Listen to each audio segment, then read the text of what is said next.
So guys, I'm so excited to do this video because in this video I'm going to share all of the 2026 prompts for the brand new Candy Reading Challenge.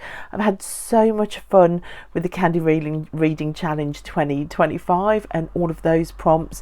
It's been so wonderful finding out about the books that you've read and how you've made the prompts fit.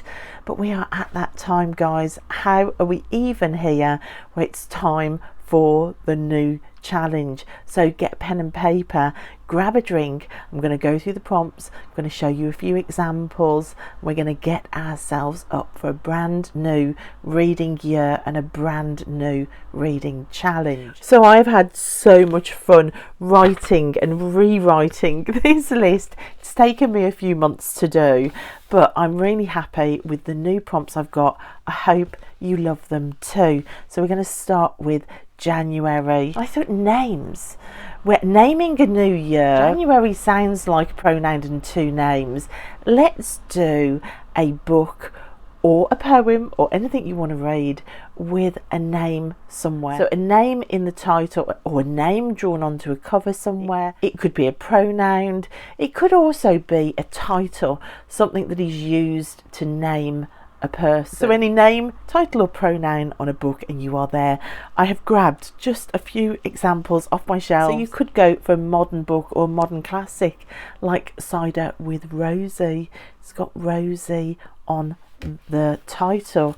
Or you could go for a Victorian classic. I have Oliver Twist still to read. I wonder whether this will be the book that I pick for the challenge, or say a book like David Copperfield, one of my all-time favourite books of this year, which, oh my gosh, I loved it. So you could go for a book like that. Who knows, I might even get to read this year's Victober group book, which I ran out of time to read this year. Hester might make it in. It also lends itself beautifully to biographies. If you love reading biographies, you could pick up a biography. I have this on my art bookcase, which I've been dying to get to. This is the biography of Frida Kahlo and it's called Frida. It might be that you like the idea of going for not a name but a title. I have a whole collection of witch books. They might come into play. The word witch was used as a title and name to place on people through time.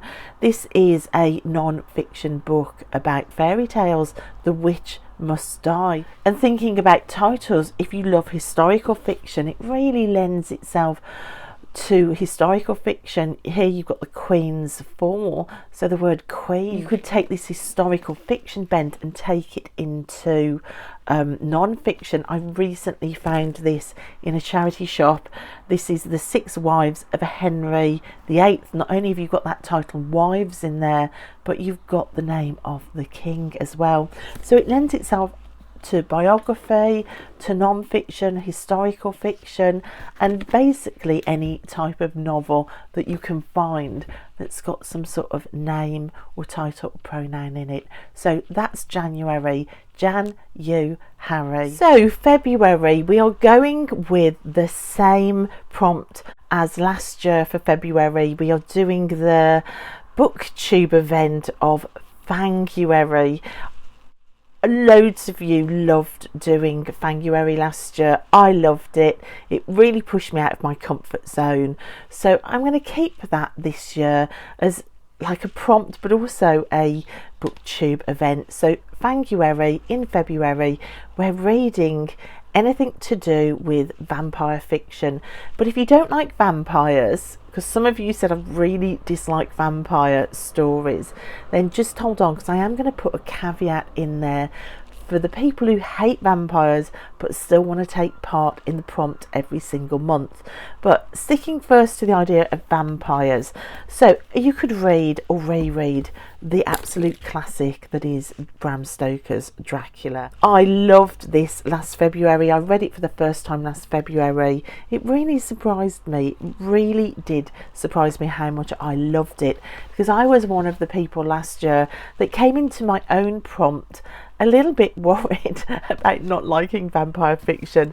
Dracula really kind of put my fears at rest, whilst also of course prompting a few new fears as well. So there's classics like Dracula, or a more modern classic, you could go for the Anne Rice series of the Vampire Chronicles, which of course starts with this book, Interview with the Vampire. And of course there's always modern retellings of vampire fiction. This is one I wanted to get to last Fanguary and didn't manage it, so perhaps this year it will have its time.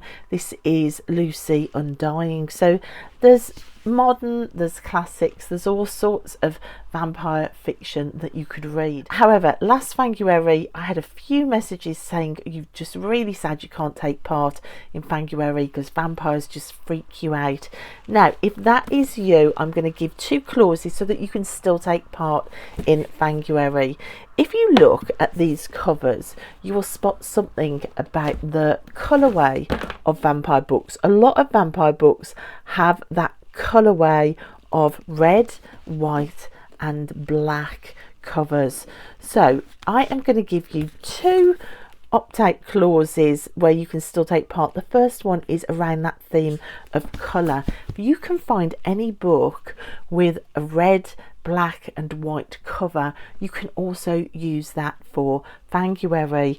So I looked at a few on my shelf. This has got the red, it's got the black, it's got the white.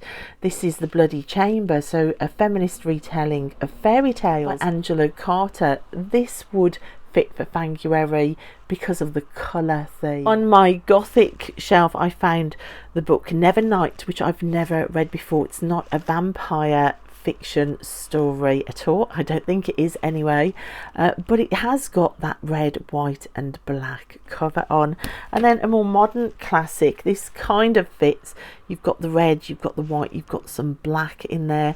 This is Doris Lessing's The Fifth Child, which I think is more like a classic horror. I'm also going to give you the opt-out that you can go for any mythological creature in a book. So vampires are mythological creatures, the undead, but if you don't like vampires, perhaps you're okay, say, with unicorns or with the Loch Ness Monster, sea beasts, things like that. So this month I read The Essex Serpent, which is based around the mythology of this folkloric creature that lives in the marshlands of Essex called the Essex Serpent. That would fit. It's not got a red, white and black cover, but it does have some strange creature in there. So please don't feel like you have to read a vampire book.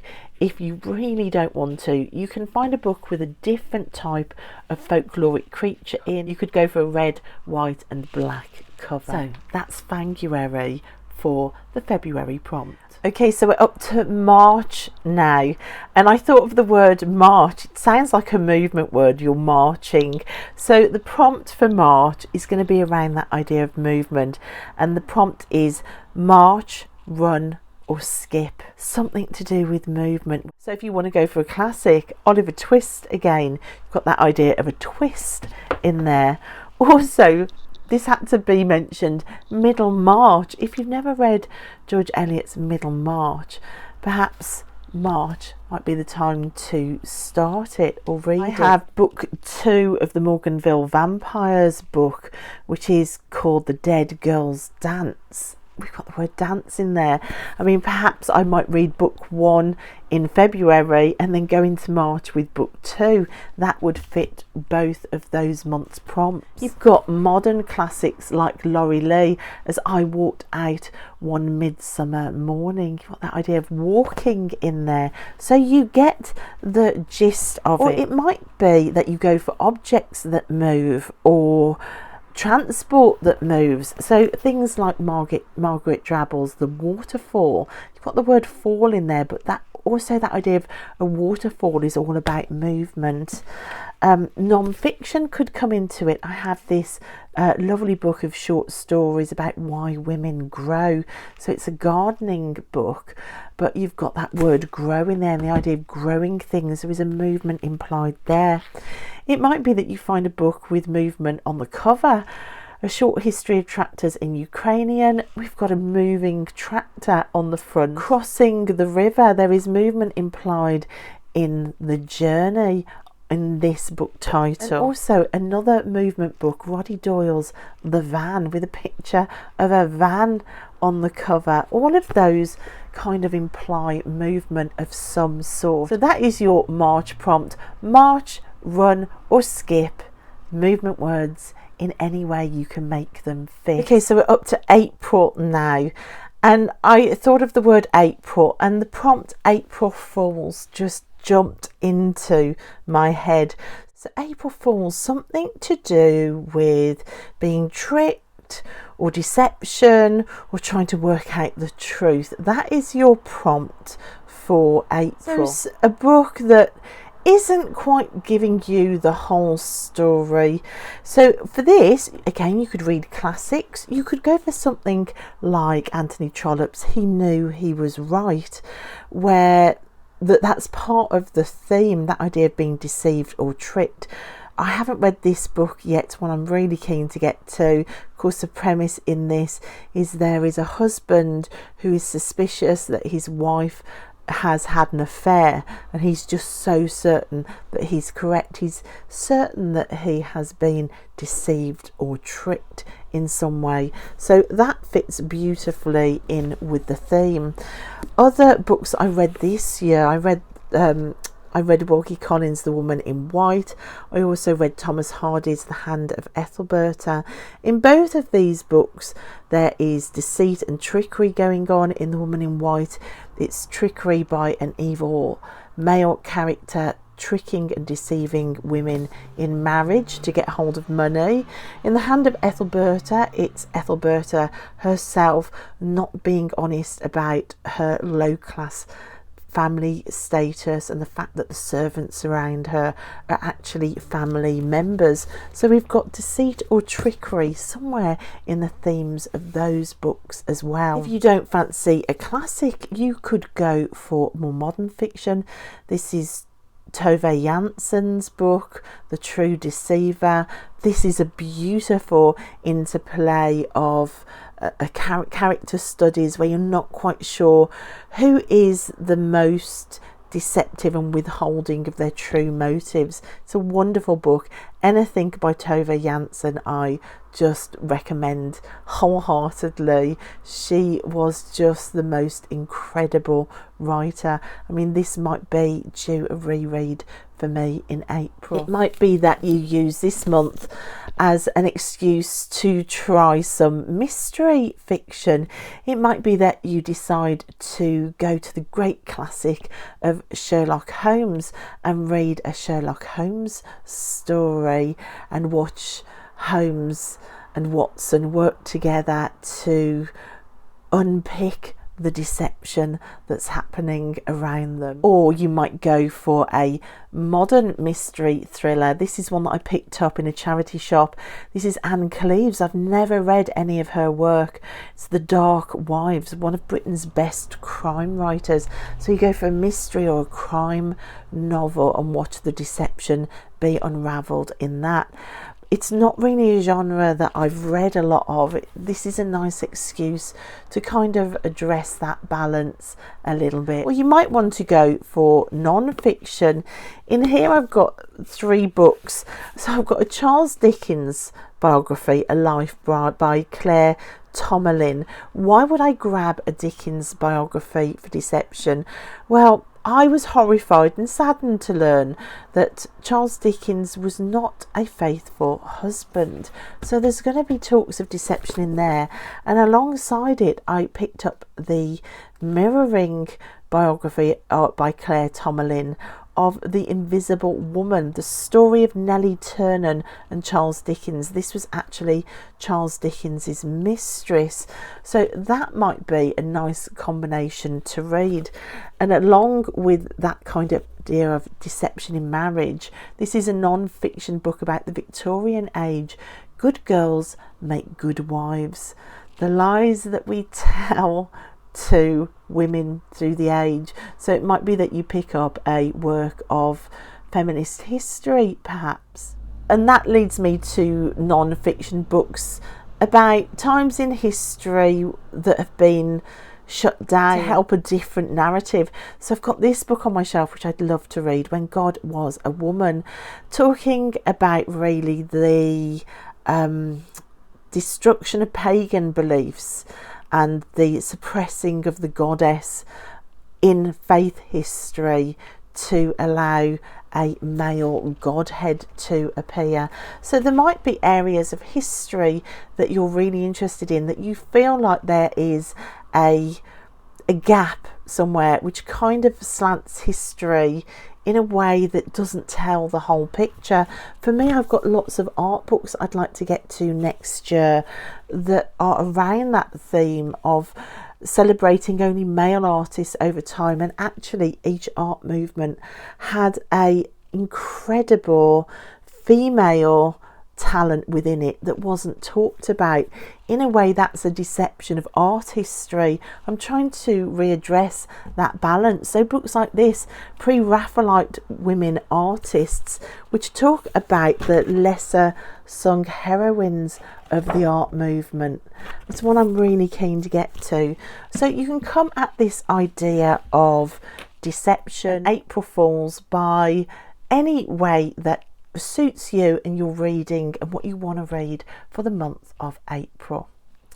So we're up to May now. Now May's prompt is posing a question, may be, but if you look at the spelling of be, you might get a hint for what this prompt means, because maybe wants you to read a book with some sort of insect on the cover, whatever that might be, or it might be a theme about insects. It might be a non-fiction book about spiders, if that's your thing. It's not my thing, but it might be your thing. So there might be insects in the theme of the book, there might be insects just on the cover, there might be insects somewhere in the title. I've got a few examples here again to show you.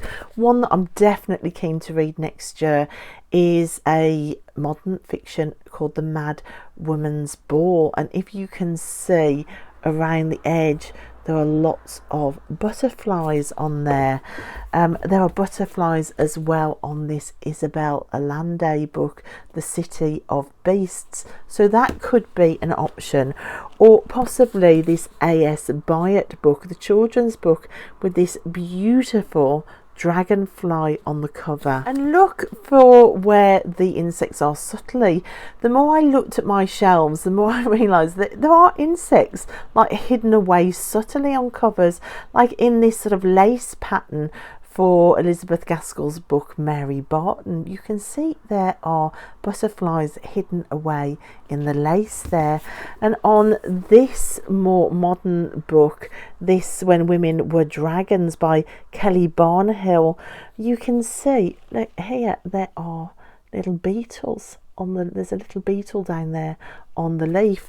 So you will find insects on covers if you look. It might be that you find a insect in the title somewhere. This is Sarah Pelly's Melmoth moth, but it's got the word moth on the front, so I could make that fit if I wanted to. So we're up to June now. Now June's prompt is a rhyming prompt. We've got June the tune. So anything to do with tunes or music or musical instruments or even sound words, anything to do with sound. June the tune. If you can link it somewhere to music or sound words, anywhere again in the theme, the title or the cover, you can read that book for June the tune. So some examples. So I've actually got a small collection of books to do with the piano. So here's one of them that I grabbed. This is Ian McEwan's Lessons. You've got a piano on the front. It doesn't need to just be music. I also grabbed this one by John McGregor, If Nobody Speaks of Remarkable Things. You've got that word speaks in there, so speaking. This one is a rewrite of Jane Austen's Persuasion, which I also picked up because persuading somebody, that is like a overture to sound in some way, and where the rhythm takes you, you've got that idea of rhythm in there. I've got this one cuckoo song, the idea of a song in there. Or how about a dark novel, The House of 100 Whispers? We've got that idea of whispering in there. Or short stories, Celia Ahern's Roar, that idea of roaring. If it's something to do with sound or music, your sound words will make up the prompt, June the tune. So after giggling to myself about June the tune as a prompt, it doesn't take much, guys, it doesn't take much. I really wanted to keep that idea of a rhyming prompt. So for July, you've also got another rhyme. You've got July the pie. So anything to do with food or eating, either in the title or on the cover or in the theme of the book. So you could do cookery books and spend the month trialing new recipes and talk about that. That would be amazing if you want to take the idea of the food prompt quite literally. How wonderful would that be? It's the same with last month's prompt with the music. You could do music books and practice musical instruments all month. There are no rules for how you follow these reading prompts at all. So for me, I grabbed some books just to show you. So this is a modern retake on the idea of the vampire novel and eating blood and what that means. This is called Woman Eating by Claire Coda. I read this year and really loved that one. Another vampire novel that I've got on my shelf is another of the Morganville vampires. So I think this is about book 5. This is called The Feast of Fools. You've got that word feast in the title. You might want to go for some non-fiction. Like I said, you could do cookery books.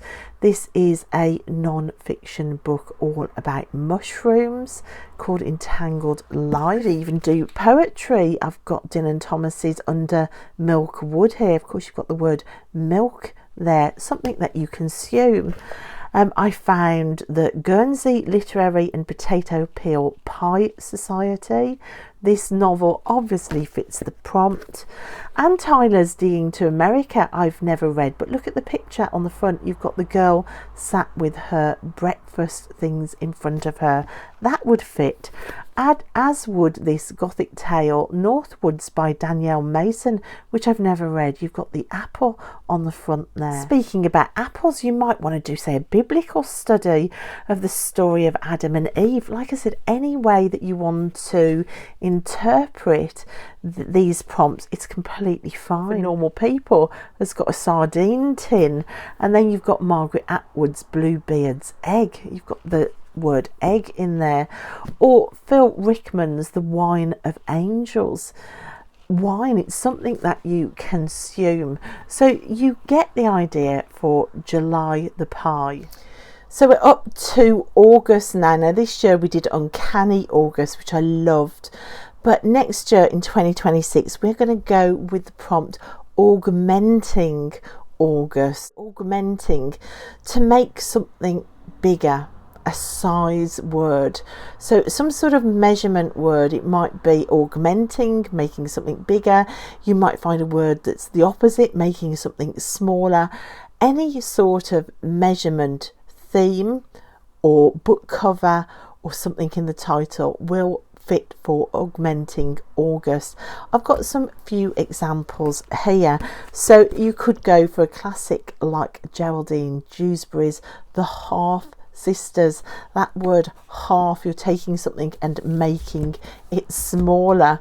Or you might go for something like this one, The Narrow Road to the Deep North. You've got narrow and deep in that title. You've got 2 measurement words. You could go for Jean Reese's The Wide Sargasso Sea. You've got the word wide there. But also you've got a theme here as well that you could go with this prompt with.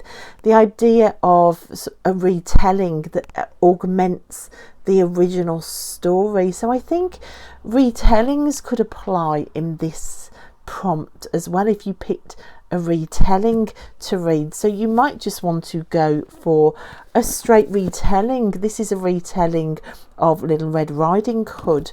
So that augments a story.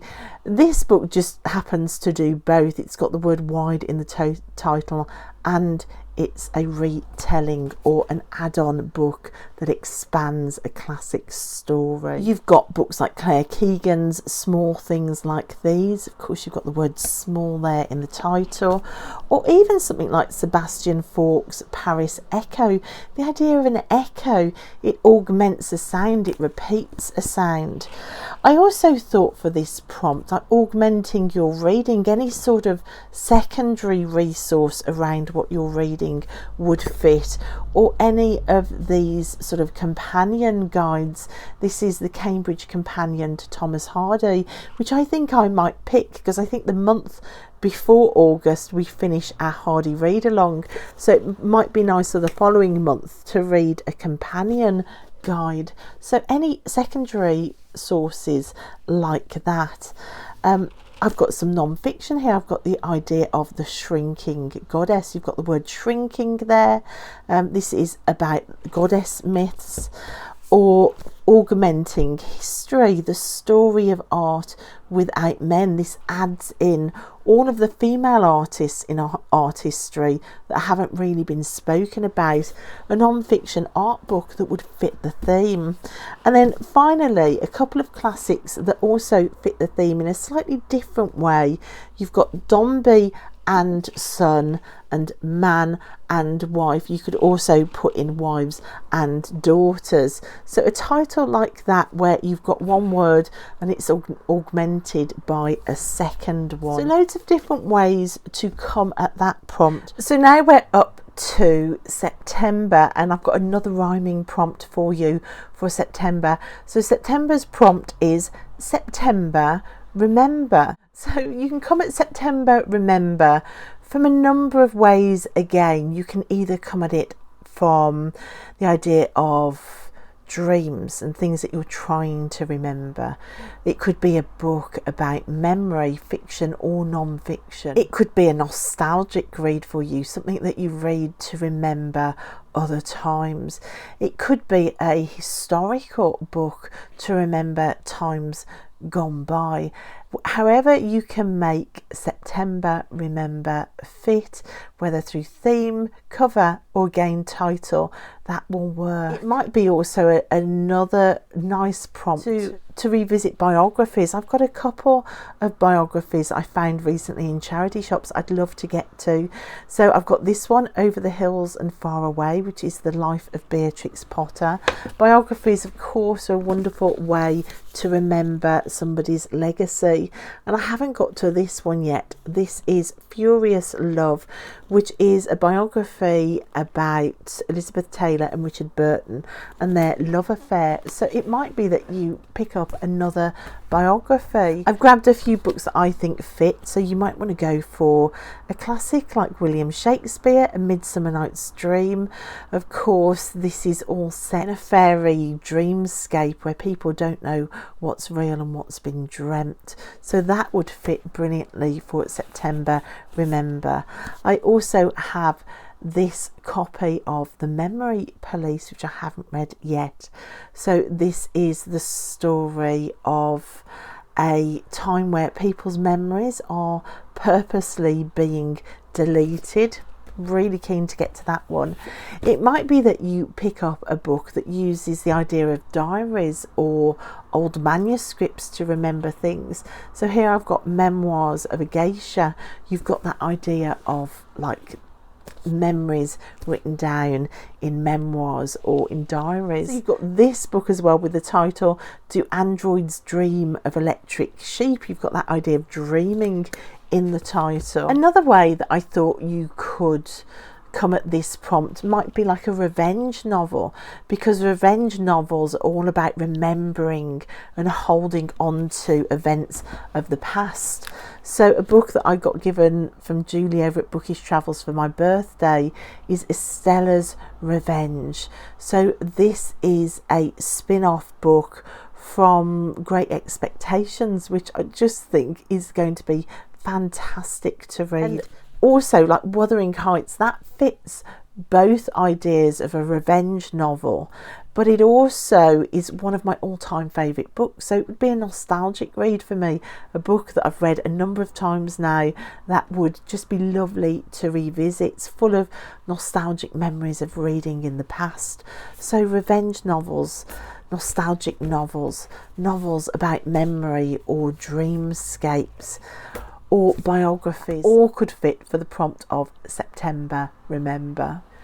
So for October, the prompt is in the word October.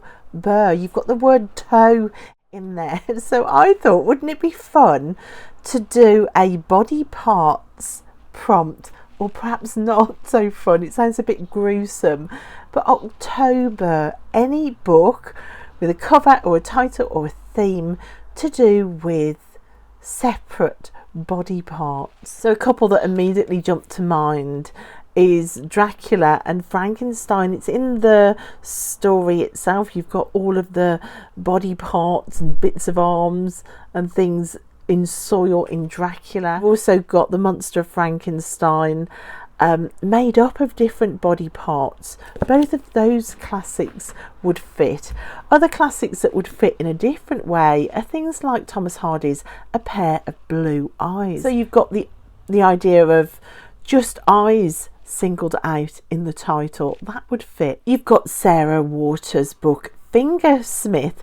You've got that idea of the finger in there. A book that I loved, well, a play that I loved reading this Victober was Oscar Wilde's Salome. Of course, you've got the beheading of John the Baptist in there, so a head by itself.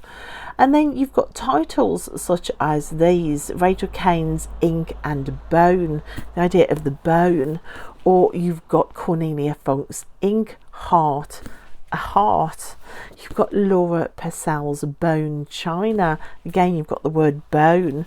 Or you might have books like these that have got separate parts of the body on the cover singled out. So wherever you can find a disparate and separated body part, that will fit for October. Okay, so I'm back from lunch. This video is taking me forever to film. I think it's getting so many books out and putting them away is taking forever. But we've got 2 months left to go, so we're up to November. So for the end of the year, for November and December, I tried to think about the fact that personally I love this cosy, wintry time of the year. It always makes me want to read sort of like gothic-y type books. So I kind of mirrored that in the prompts I gave for November and for December. So November 2026, the prompt is going to be Nightfall November. Now you can take Nightfall November to mean anything that you want really. It might be a book with pictures of nighttime or stars or moons on the cover. It might be a really dark fantasy, or it might be a gothic novel, or even a horror novel if that is what you love to read. It might be a dark mystery novel, or say a murder mystery, detective novel. Anything that you can make fit for kind of this dark end of the year. Of course, that prompt also fits in beautifully with my favourite event on BookTube, which is Goth Lit November, run by Rachel over at Second Thoughts About the Mission.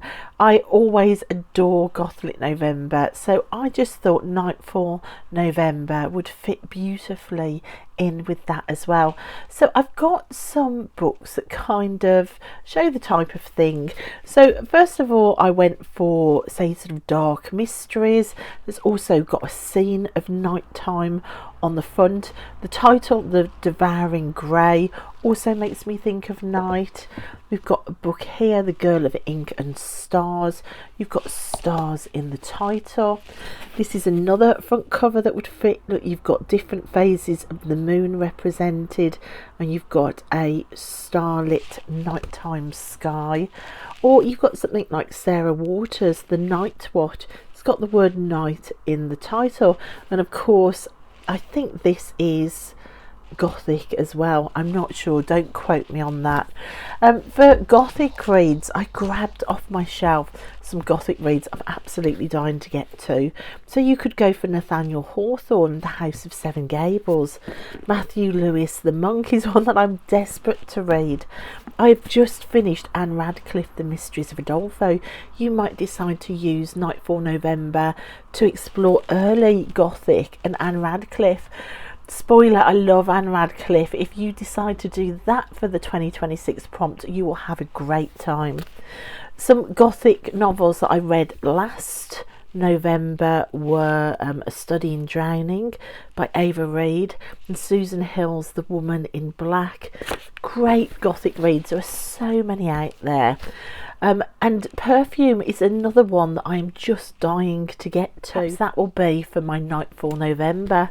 Or you might want to ease yourself into the Christmas spirit with some Victorian or Edwardian ghost stories, a tradition of this time of year. So that's my ideas for Nightfall November, to embrace the dark end of the year. And then finally we get to December. Again, we're sticking with that dark and moody theme for December.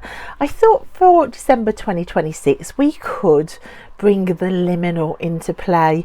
So for December I have the Liminal Lands of December. It is the perfect place to put liminal reading, because you are going from a transition from one state to the other. We are about to hit the end of the year and to start again on a new year. So the liminal, the space in between, a waiting space. You can come at this from so many angles.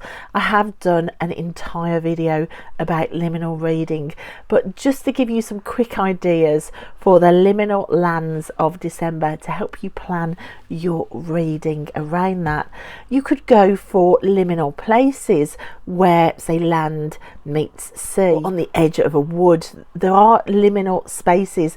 A borderland is a liminal space as well. I love the idea of lighthouse reading for liminality reading. Lighthouses are often quite spooky anyway when they're depicted in literature, so it fits the feel of the end of year, but also it is rock in the middle of water. It is a holding space. So I've got the Lighthouse Witches, which I haven't read yet, but I also read this year my very first Iris Murdoch, The Sea, a very spooky house, again right on the ocean. Brilliant book if you haven't read it. So though that's a way of approaching the liminal. You can also come at the liminal with the idea of being on a journey, because you're not at point A or point B yet, you're in the middle, you're journeying. A journey is a waiting space, a liminal land. This year I read The Life of Pi and I loved it. Next year I'd love to get to Watership Down, of course, the journey of the rabbits as they leave their burrow. You can come at the liminal with the idea of portals to a different world, a kind of world alongside our own. For that one I've got Stephen King's Fairy Tale, which is a story with a portal within it and an alternative reality. So you've also got the idea of the liminal being like a transition phase, so things like youth to old age, or particularly the idea of dying. That's a real liminal transition. So books around that sort of theme. I've got Elif Shafak's 10 minute 38 seconds in this strange world, which is 10 minutes 38 seconds of a person dying. Or we've got Will Self's book How the Dead Live. That could fit in with the liminal. You've also got authors' final works as well that are unfinished. Any work like that is kind of a liminal. It's kind of left in a waiting, holding space. So I've got Jane Austen's Sanditon and Charles Dickens' The Mystery of Edwin Drood. Both of those make me feel really kind of sad, but it is a liminal space. Just as things like Mazes or like The Back Rooms or being lost in a labyrinth. So anything with labyrinthian libraries. You could read Carlos Ruiz Zafón's The Shadow of the Wind. That would fit for the liminal too. And then of course you've got time loops, and a series that is really great I think for reading the liminal are the Miss Peregrine books. So this is book 4 and 5. These are the 2 books out of the 5 book series that I haven't read yet. In fact, I think there might be more than 5 books now. I would like to do a reread of this series right from book 1. My son is absolutely loving this series at the moment. Of course, these are kind of full of liminal old photographs that kind of give a real spooky vibe as well to the story, but we've got time loops in there as well. So there's loads of different ways of coming at that final prompt for December, the liminal lands of December. So that's it guys, that is the new Candy Reading Challenge 2026, 12 prompts to grab your interest. January, Fanguary, March, Run or Skip, April 4, May Be, June the Tune, July the Pie, Augmenting August, September Remember, October, Nightfall November, and the liminal lands of December. Do you think you will take part this year? If you are considering it, I would absolutely love you to leave a message in the comments box. Now, you do not need to do all the prompts at all. You can pick and choose. You can just join us for one prompt, or you can do all 12. It's totally up to you. You also don't have to stick to the examples that I've given. If you can find another way to come at a prompt that hasn't been mentioned and it works for you, then do it. There are no hard or fast rules whatsoever. I just want you to love feeling like you're part of a community of readers doing this fun challenge together. I mean, it's got to be fun. I mean, even if you're, say, doing a personal curriculum of study, and say 1 month you're learning music, or you're practicing sowing seeds in your garden, and you want to put something that isn't reading in as a prompt, do that too. I think readers are also lifelong learners. Please come up with these prompts in any way you want. If you're an artist and you're doing an art project and it fits, put that in and tell us all about it in the comment section or on my story graph page, which I'll link all of those links below. So also in my community tabs, I will put all the prompts written out, so you've got it at any point to refer back to. I'll also put a photo prompt guide as well if you want to save that on your photo reel, so you've got the prompts there to make it really easy to remember what's coming next and just have fun. I cannot believe we are nearly in 2026. It's been so much fun being on BookTube so far, doing things like this. So guys, go and plan your reading, have lots of fun with it. In fact, go all out to surprise people with what you're doing with the prompts. Break the rules, bend the rules. I do not mind. Just have fun. So thanks guys so much for watching and listening. I hope you like the new prompts. Like I said, I've had great fun doing it. And I will look forward to hearing all about your new adventures being planned. So thanks guys, and I'll see you next time. Bye.